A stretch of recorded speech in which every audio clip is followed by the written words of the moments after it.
Guys, hold on a minute. Before you put your order in for the iPhone 7 or 7 Plus, I have some things that are very important that I wanted to share with you, and I wanted to make sure you guys know before you put that order in. Some of these I'm actually very surprised I didn't even know about them. Now, we know that the iPhone 7 and 7 Plus are going to be shipping with lightning-based earpods. This is nothing new, but the AirPods, the separate ones that Apple is going to be shipping later in October, just wanted to make clear they're not going to be available at launch. They're going to be available only later as a separate option. So you're actually going to be able to take a little box and get different packaging with your iPhone 7 and 7 Plus that differentiates from the standard Lightning EarPods package. So just wanted to make that clear. Gotta say, they sound great. I know that Apple hasn't officially released them, but these pre-release models, man, pretty damn good. And as is tradition, Apple usually releases the first weekend sales numbers. This year, they decided not to do that, but they did explain why.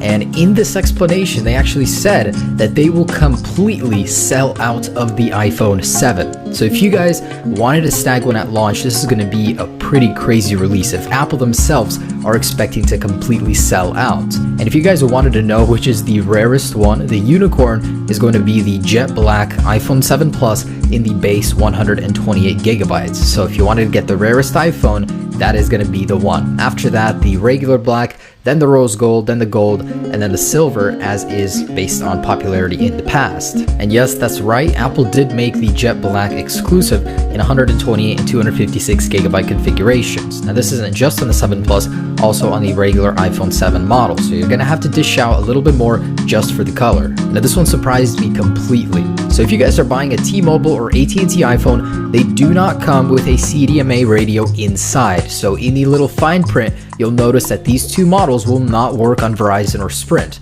So last year, the 6S and 6S Plus came with both of these radios. You know, you could swap SIM cards if they were unlocked and it would work just fine. Now, the only way to get the iPhone 7 with both radios, GSM and CDMA, is to get the Verizon or Sprint one. So be wary. If you guys want an unlocked phone that'll work with any carrier, get the Verizon or Sprint one fully paid and it'll come unlocked and work on every network. And yes, Apple did boost the base storage from 16 to 32 gigabytes. However, I gotta tell you, it's not enough. Nowadays, it's getting harder and harder to manage with base storage. And the difference this year between 32 and 128 is massive, 96 gigabytes versus last year's 48 between 16 and 64. So I just wanted to tell you guys, spend the extra money. The system alone takes up a massive amount of storage, and there's 4K video, live photos, large application sizes. Just do it and spend a little more.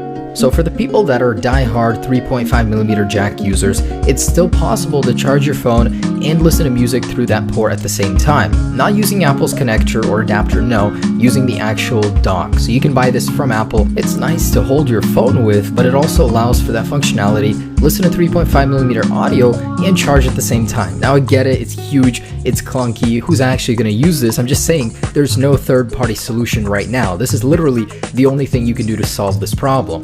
And it's a bit dumb, isn't it? Apple removed the headphone jack, but they didn't give us a good solution for it. Instead, they give us Lightning EarPods, but you can't charge and listen to music at the same time. Just want you guys to know that. I tried, trust me, it doesn't really work. And for the people that already have good headphones, they don't want to upgrade to Bluetooth headphones, of course, Apple did include that adapter. But then again, you have your car auxiliary cable you want to plug it into, and you need more adapters. The good thing is Apple made them very, very cheap. So I recommend you guys go and buy a couple from Apple's website when available and just keep them around.